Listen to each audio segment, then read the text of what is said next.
The president has broad authority, right? But the question becomes with Donald Trump, how far does that authority go? Where do you see it legally differentiating between D.C. and Chicago when it comes to a federal crime crackdown? Well, so D.C. is a federal enclave, and the president of the United States actually has control over the National Guard here in D.C. He does not have that control, at least not directly in connection to any other cities, because they're sovereign cities and they're sovereign states.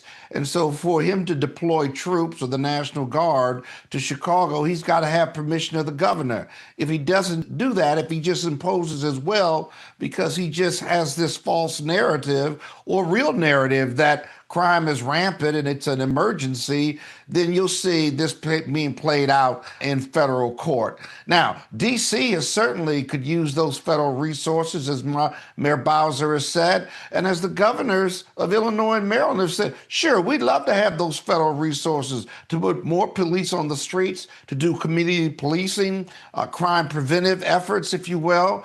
But that's not what's going on here. This is all political hype and political staging, if you will, where you have Donald Trump using it as a political issue as opposed to saying we want to be federal partners with our major cities around the country, red and blue cities, and therefore we ought to have a coordinated plan to reduce crime.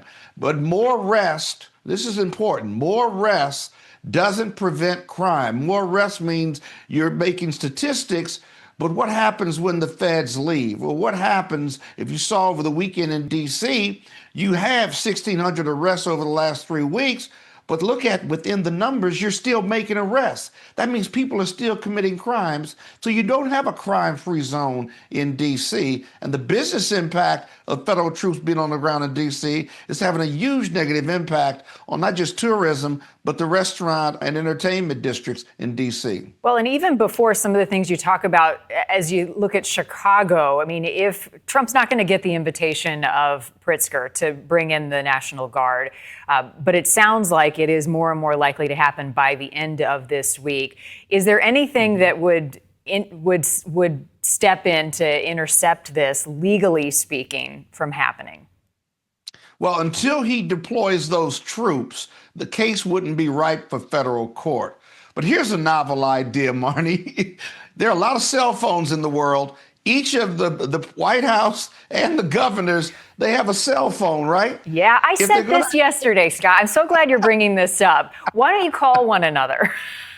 Call one another, you know? I mean, You're living in a dream world. We don't do that anymore.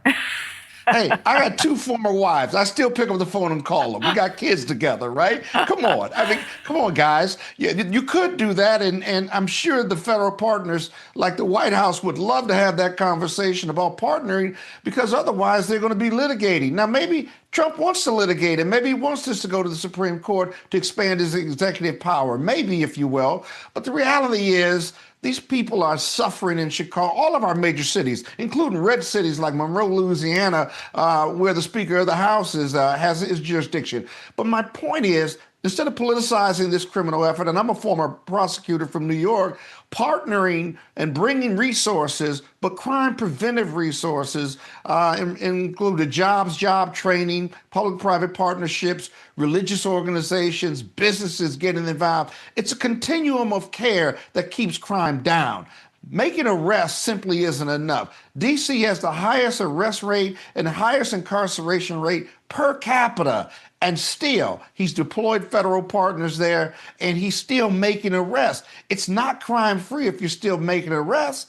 And so you got to give young people the opportunity to have a choice between violence or nonviolence, and there's just not enough resources out there because this is really expensive. Marnie, here's another thing. When the House and Senate come back, they're going to have to consider extending, but also the cost associated with this, I have heard is up to like $1 million a day.